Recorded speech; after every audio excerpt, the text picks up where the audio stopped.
Good evening. I'm Wolfgang Aulitzky, the director of the Open Medical Institute. It is my great pleasure to moderate this year's Music for Medicine benefit again, but this time out of Salzburg. It is now 1 o'clock in the morning, and I'm talking to you from the faculty lounge at Schloss Amberg, where we usually celebrate the graduation of each seminar with a glass of champagne with the whole faculty. This COVID year is a year like no other. This is also true for this year's benefit, which was turned into a virtual transatlantic co-production, bringing together music and medicine at the highest level. It is now my pleasure to introduce our chairman, Tom McGrath. Good evening. I am Tom McGrath, chairman of the American Austrian Foundation, and it is my great pleasure to welcome you to this year's Music for Medicine. I think I speak for all of us when I say that this year has been very challenging. So we are grateful that you are with us tonight. Organizing a virtual event in a short period of time is quite a feat, and I would like to thank our team and benefit chairs, Dr. Tony Gatto and Daisy Soros, for their efforts in bringing you this excellent program, and of course, the faculty from our academic institutions. Please stay safe and be healthy. Daisy, the floor is yours. Thank you, Tom. I'm delighted that despite Corona, we are able to continue our Music for Medicine tradition. Since 1997, the best musicians of the Vienna Philharmonic Orchestra have performed for us. They and our best physicians joined forces to improve healthcare for millions around the world. Usually, we welcome you to Carnegie Hall for our concert. However, this year we have a double header for you, with music from Vienna with members of the Vienna Philharmonic Orchestra and Joachim Braunfmann joining us from New York. And now, let me welcome the president of the Vienna Philharmonic Orchestra, Daniel Froschauer, who will introduce you to the musicians.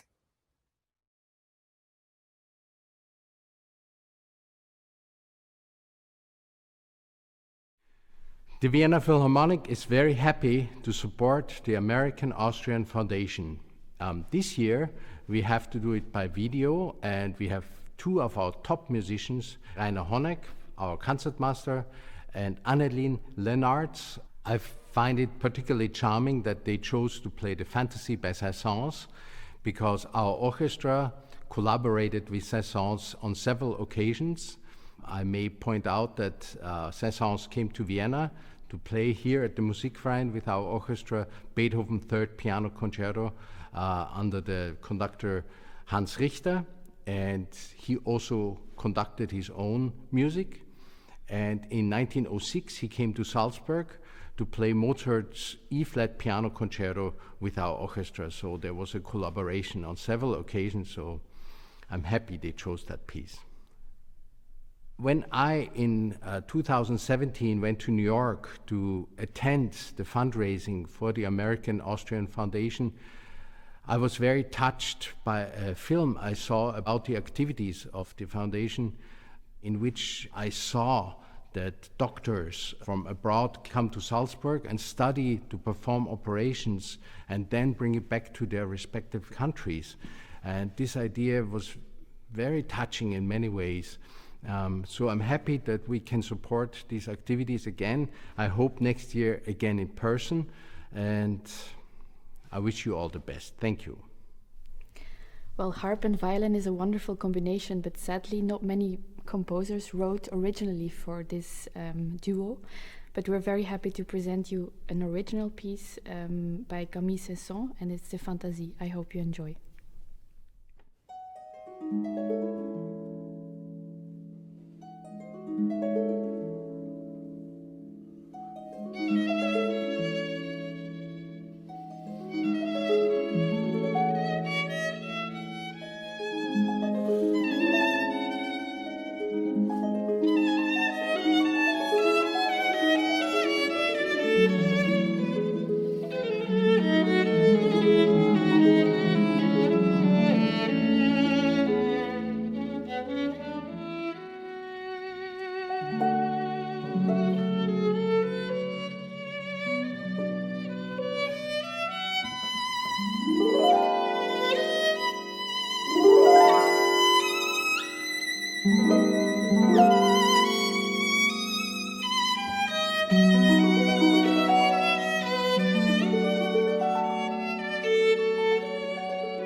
What a wonderful concert.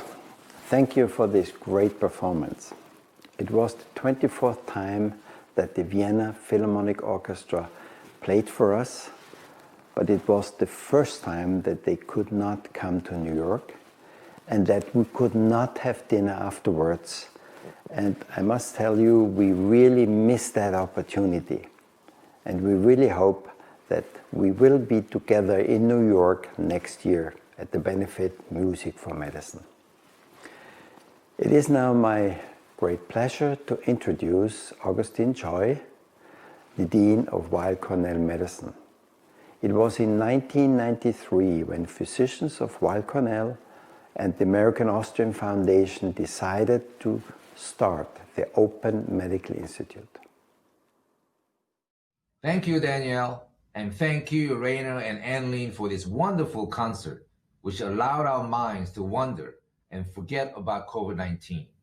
Weill Cornell Medicine and OMI worked so hard to help patients and physicians during these very challenging times.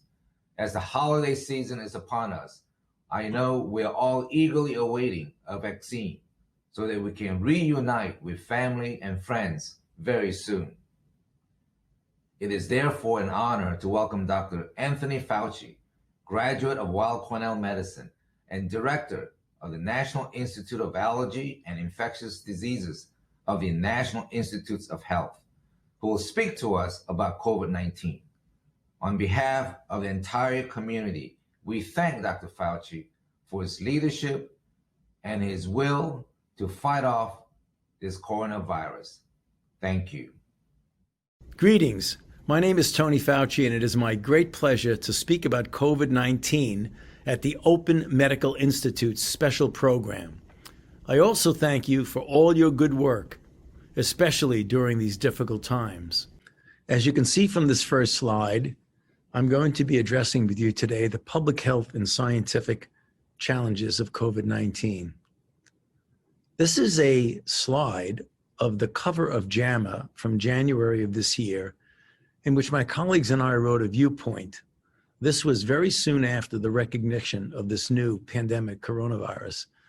And I chose the title, Coronavirus Infections More Than Just a Common Cold, not at all to be facetious, but to point out to the readers of the viewpoint that we have had experience with coronaviruses for decades and decades. In fact, as shown by this phylogenetic tree of the coronaviruses, there are a number of human coronaviruses that are designated in red letters, as you can see in the beta coronavirus section, very closely related to animal coronavirus, particularly bats. The 4 coronaviruses that are highlighted in yellow are the 4 coronaviruses that account for about 15 to 30% of all of the common colds that so many of us experience it repetitively each year, usually during the winter months. Then in 2002 and in 2012, we had our experience with the first pandemic coronaviruses. Many of you recall the severe acute respiratory syndrome, which began in Guangdong province of China, jumping from a bat to a civet cat to a human, leading to a pandemic of over 8,000 cases and close to 800 deaths.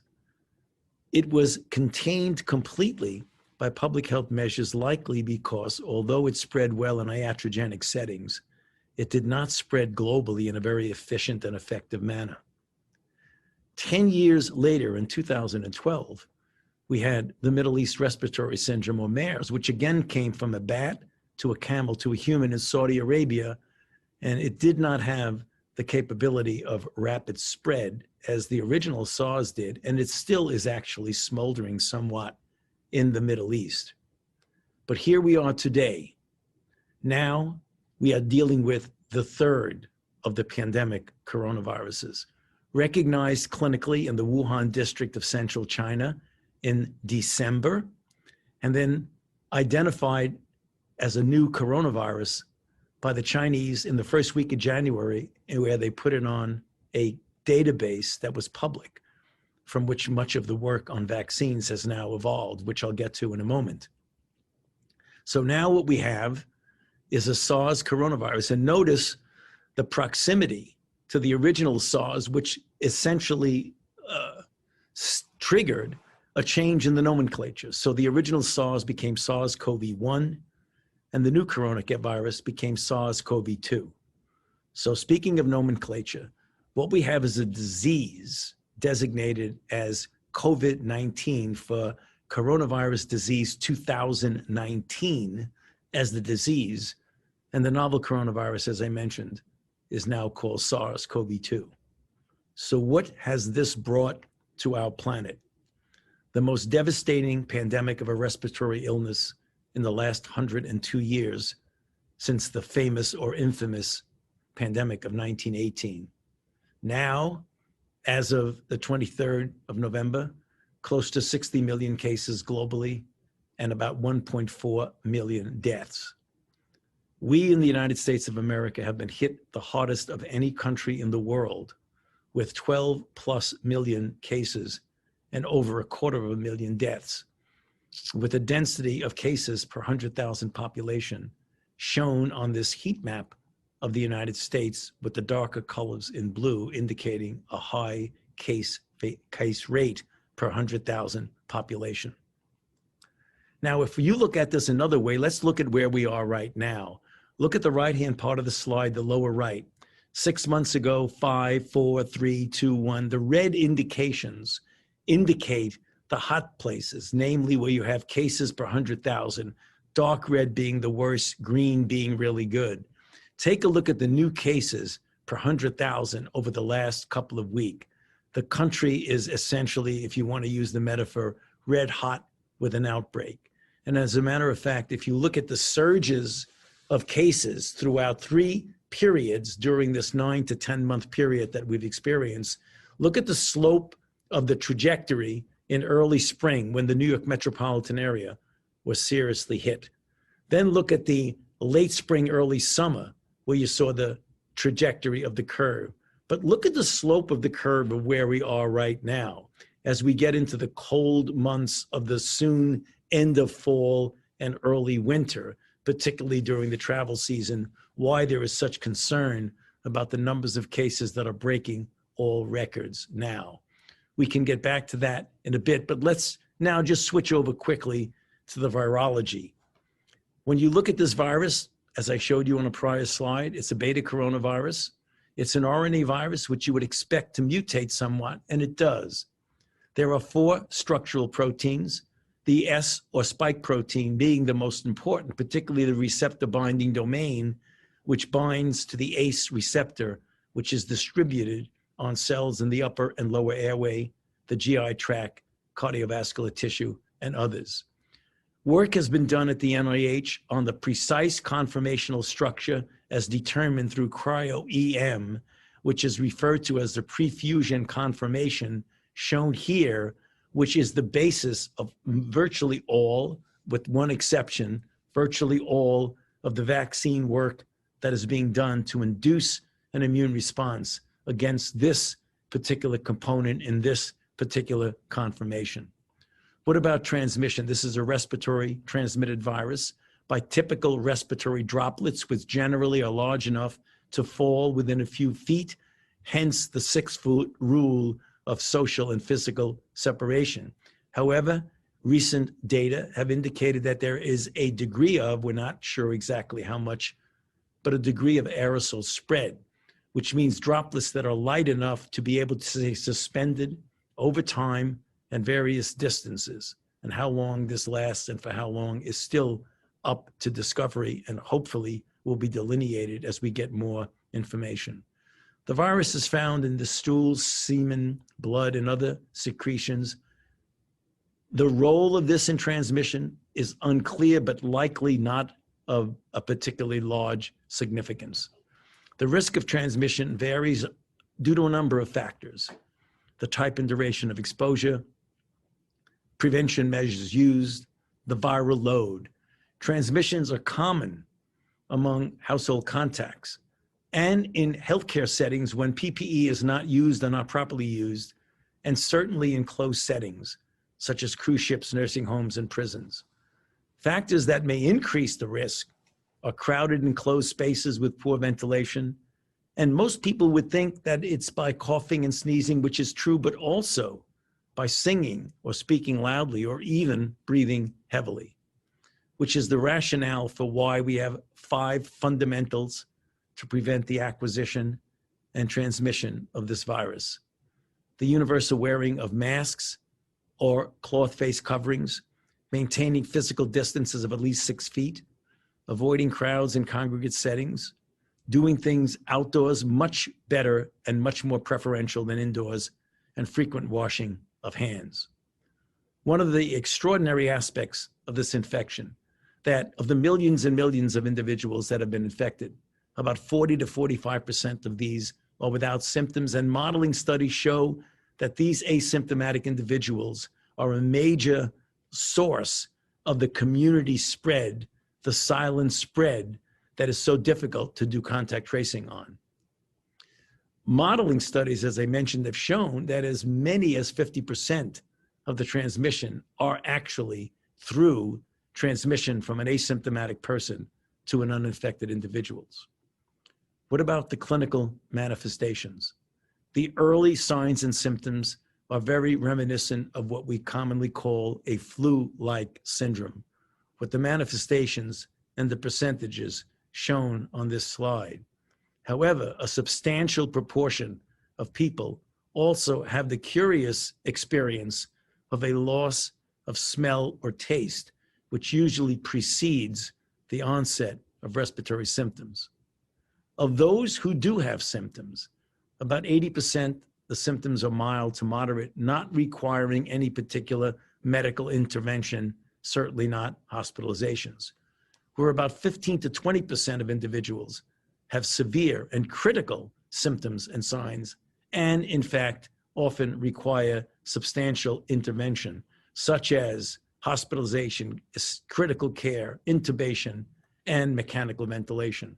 Case fatality among those with severe is variable, but can be anywhere from 2.3% up to as high as 20 to 25% in people requiring mechanical ventilation, particularly for prolonged periods of time. Now, who are at risk for these severe illnesses associated with this infection? First, we have older adults. This is a slide with striking data showing you the extraordinary difference in the parameter of the rate per 100,000 population of hospitalization by age, with very, very few, as you see on the left-hand part of the slide, among the young, which then goes up to a very large amount, as you see in those individuals from 75 years of age and older. In addition, people of any age with certain underlying medical conditions are at risk for severe COVID-19 illness. It's broken up into two major categories by the CDC. The medical conditions that are associated with an increased risk for severe disease, namely, there's no doubt about it. That is obesity, which looms large in this, chronic obstructive pulmonary disease, diabetes, pregnancy, heart conditions. And then there are those conditions that may confer an increased risk, that information is not as tight as with the others. And for these, it's the immunocompromised state, cardiovascular disease, diabetes, overweight, but not quite yet true obesity, as well as a number of other conditions.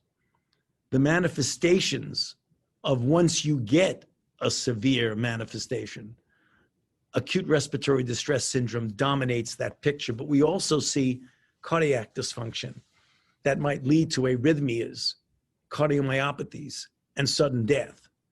There's neurological, kidney, and other disorders. And there's an interesting hypercoagulable state with microthrombi in small vessels and thromboembolic phenomenon that can account for strokes in what would seem to be an otherwise normal individual. And then there's the curious multi-system inflammatory syndrome in children, which is very reminiscent of the disease we call Kawasaki syndrome. Once people recover virologically, namely there's no longer virus in their system and they're not transmissible, a certain percentage, and we're working on what percentage that is, anywhere from 25% or more of individuals, be they at home, sick for days to weeks, or in the hospital, or having extensive, prolonged hospitalization requiring medical interventions. These individuals, again, a percentage that we're working on, but likely around 25%, have the persistence measured in weeks to months of symptoms that are quite common among them and consistent. Extended fatigue, shortness of breath, whereby athletic people find very, very difficult getting up a flight of stairs. Sleep disturbances, dysautonomia, temperature control problems, as well as what has been referred to as brain fog, or a difficulty in concentrating or focusing on something mentally. Therapeutics, we have developed over now the last 9 to 10 months, therapeutics for a variety of the stages of disease. The NIH has put together an expert treatment guidelines panel, which produces a living document that's frequently updated as new clinical data accrue. And access to this can be through COVID-19 treatment guidelines.nih.gov, or if you forget that, just go to nih.gov and go through the search to find this. There are selected therapeutics for 3 different components of the disease: early to moderate disease, moderate to advanced disease, as well as adjunct therapies. Several of these are under emergency use authorization, and many of these are in clinical trials. Let's take a look at some of them. There was an emergency use authorization for convalescent plasma in individuals who we would hope get to them as they have early disease. There was a remdesivir trial for individuals hospitalized requiring pulmonary assistance, usually individuals who have requirement for low flow oxygen. These individuals were shown in a randomized trial to have a diminution in the time to recovery. An emergency use authorization has been just issued for the anti-inflammatory baricitinib in combination with remdesivir compared to remdesivir alone as a result, again, of a randomized trial.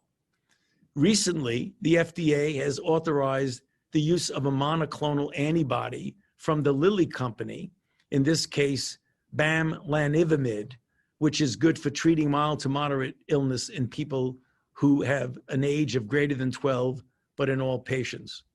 In addition, most recently, just literally a few days ago, the FDA has authorized, again by an emergency use authorization, 2 monoclonal antibodies from the company Regeneron. The general feeling is that these types of interventions, antibodies, convalescent plasma, if we get to immune serum, hyperimmune globulin, as it were, should be used early in the course of disease. In contrast, dexamethasone, a commonly used steroid, has been shown in a randomized placebo-controlled trial in individuals either requiring ventilation or high-flow oxygen. It significantly diminished 28-day mortality, better used late in the course of disease. And in fact, if used earlier, it was shown not only to not have an effect, but perhaps to make things even worse, which goes along with our understanding of the pathogenic mechanisms of this disease, where it's best to attack the virus early, but individuals who progress later in the course of disease have more of a dangerous inflammatory, aberrant immunological and inflammatory response, which needs to be suppressed with anti-inflammatories or glucocorticoids in this case. So early on, attack the virus, later on, attack an aberrant inflammatory or immune response. And then finally, there's vaccines. We in the United States have taken a strategic approach to COVID-19 vaccine research and development, which was articulated in an opinion piece in Science last May, which my colleagues and I described what we call a coordinated approach in which you have harmonized protocols, where you have multiple vaccine platforms using the same common data and safety monitoring board, common primary and secondary endpoints, and common immunological parameters that can serve as correlates in order to be used as bridging studies. These are 3 of the platforms that are being used and the developers shown in the middle of the slide. Again, the federal government is involved in the development of or facilitation of the testing of 6 candidates. 2 fall within the nucleic acid platform of messenger RNA, Moderna company, as well as Pfizer and BioNTech. We'll get back to that in a moment. Also, studies on viral vectors, the chimp adeno with the University of Oxford and AstraZeneca, as well as the Ad26 human adeno as a prime. This is a single dose one that is being used by Janssen, a subsidiary of Johnson & Johnson. And then finally, protein subunits, the classical way we've used for years by Novavax and Sanofi together with an adjuvant. As you can see on the right-hand part of the slide, 5 of these candidates are in phase 3 trial. 2 have been completely enrolled with data already in. Before we get to that, I want to talk about the speed with which we've gone from understanding the sequence in January 10th to beginning the GMP production in collaboration with Moderna from the Vaccine Research Center.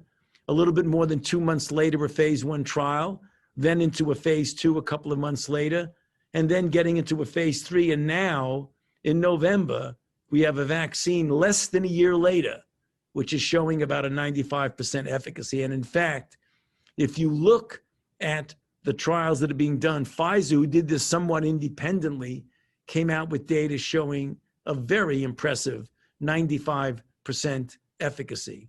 Moderna had close to that, a 94.5, essentially a 95% efficacy. Both Moderna and Pfizer were also very powerful in preventing severe disease, as well as the primary endpoint, which was clinically recognizable disease. Now, AstraZeneca, most recently, literally days ago, was shown in a study that was actually done in the UK and in Brazil, with some small amount being done in South Africa, showing in 2 different dosing regimens that one of the dosing regimen had about a 90% efficacy. Now, with already 3 vaccines which are showing powerful efficacy, what about vaccine distribution? These plans await recommendations from the CDC after they consult with the Advisory Committee on Immunization Practices and the National Academy of Medicine. So when the EUAs are granted, the CDC will come out with recommendations of who should be prioritized as we go from modest amount of vaccine doses available to large amounts. This is a preliminary view of that. This may not be the final, and I want to make you aware of that this is what the National Academy came out with. But again, the final decision is with the CDC in collaboration with the Advisory Committee on Immunization Practices. Healthcare workers and first responders, people with high-risk comorbidities, and those living in congregate settings like nursing homes, and then teachers, school staff, critical workers, moderate risk comorbidities, people in jails and prisons, homeless shelters, and then as you get further down, people who are relatively healthy and members of society with not critical roles. One of the things we need to be attentive to is to get as many people vaccinated as we possibly can if we want to get a veil or an umbrella of herd immunity. But this is a sobering slide because it says here in the United States, if you look at people who plan or plan not to get a vaccine, the numbers are sobering.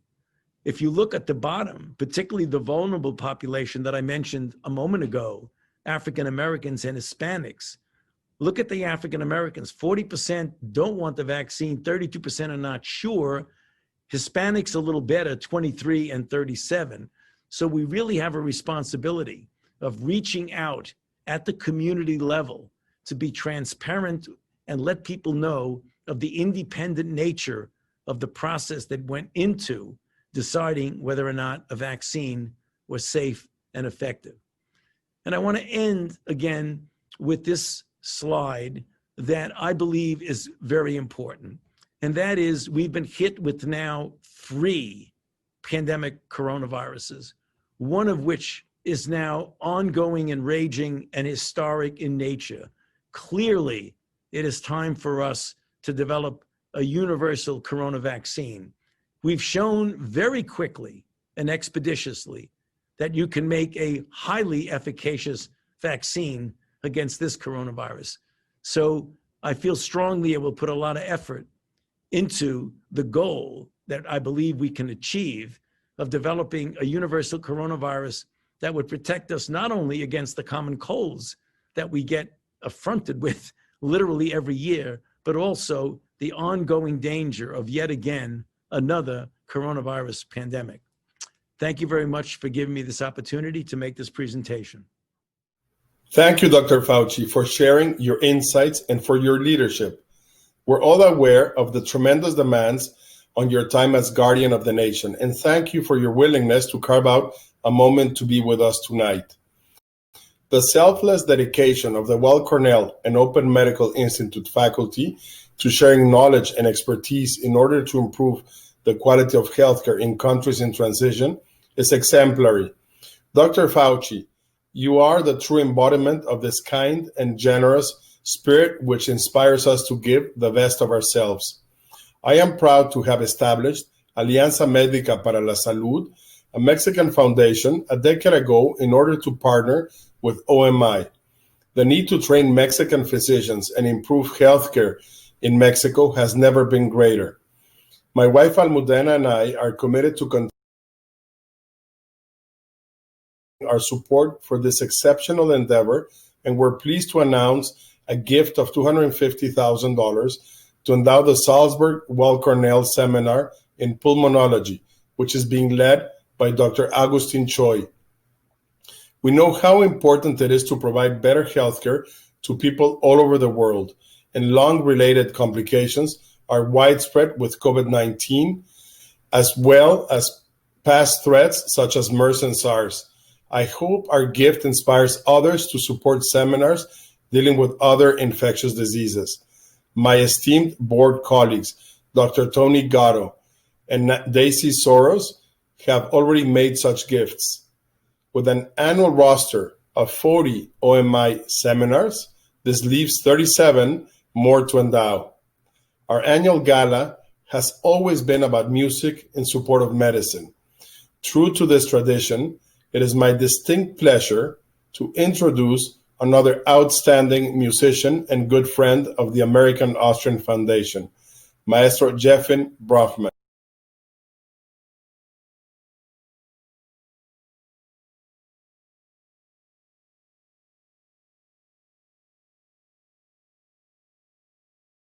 Jeffin has played at many AAF benefits and is a frequent guest at Slush Edinburgh when he performs at the Salzburg Easter and Summer Festivals. Jeffin, welcome back, and thank you for lifting our spirits with your virtuosity. Dear friends, it's a great honor to play for the Gala of Austrian American Foundation. I want to thank personally Catherine and Wolfgang Olitsky for their friendship and warmth. And thanks to them and the foundation, Schloss Arenberg has become my home in Salzburg for many years. It's where I have encountered some of the greatest scientific minds, and what is so touching about the foundation is their interest in music, arts, and humanity. And that is what makes them go a step farther in their embrace of all cultures, regardless of their religious beliefs and politics. And they stand out as an exemplary organization to contribute to our society. I hope to be playing for you in person very soon. Thank you.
Dear Yefin, thank you for this wonderful piece of music.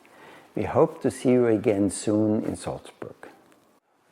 After all this beautiful music and also this very interesting and comprehensive summary of COVID-19 by Dr. Fauci, I would like to tell you now briefly how the Open Medical Institute coped with COVID-19 this year.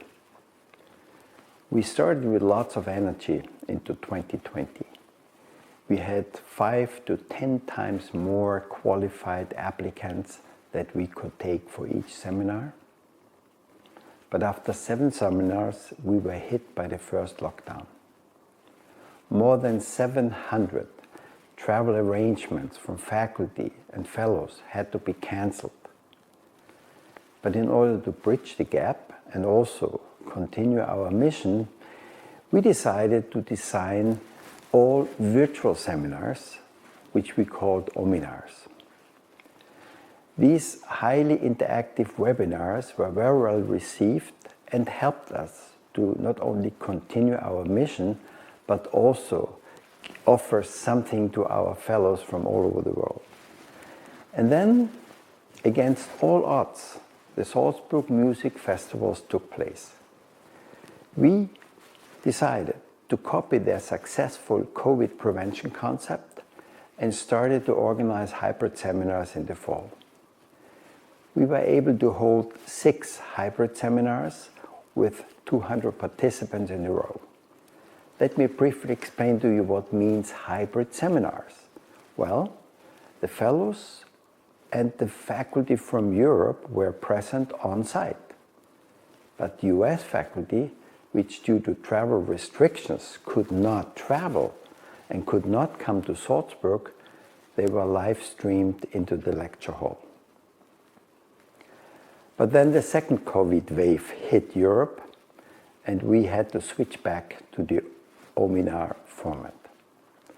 Overall, despite the pandemic, we could administer 24 out of 40 training courses, and we were able to educate more than 600 fellows from all over the world. The COVID-19 pandemic has shown that the virus does not respect boundaries, and how important it is that well-trained healthcare professionals worldwide take the right decisions at the right moment. This is exactly the mission of the Open Medical Institute. We train physicians in countries of transition in order to build local healthcare capacity and create a global network of qualified physicians who are willing to collaborate. Since 1993, as I've told you before, we have trained more than 24,000 doctors from more than 120 different countries, and we mentor them throughout their careers. Every year, we are adding an additional 1,500 physicians to the network, which was expanded through AMSA into Latin America. This is only possible because we have such a dedicated faculty, and I would like to take this opportunity and thank the physicians of Weill Cornell Medicine, including Hospital for Special Surgery and Memorial Sloan Kettering Cancer Center, our colleagues from the Children's Hospital of Philadelphia, Columbia University, Duke University, the Cleveland Clinics, Maastricht University, the Institut Pasteur in Paris, and the Medical University in Vienna, Innsbruck, and Graz. We therefore ask you to support our work and consider a donation, because it's your donation that makes it possible that we successfully continue our work. This year's donation will be dedicated to those areas of medicine which were crucial for the treatment of severely sick COVID-19 patients. We will use the funds to support fellowships for the seminars in pulmonology, anesthesiology and intensive care units, and infectious diseases. Besides all the pain caused by COVID-19, we are now seeing light at the end of the tunnel thanks to the successful development of effective vaccines. We thank you for all your goodwill and your donations. It was a pleasure to spend this hour with you. I really hope that you enjoyed the music. I really hope that you appreciated this excellent talk given by Dr. Fauci. And now I wish you happy holidays. Thank you very much for being with us.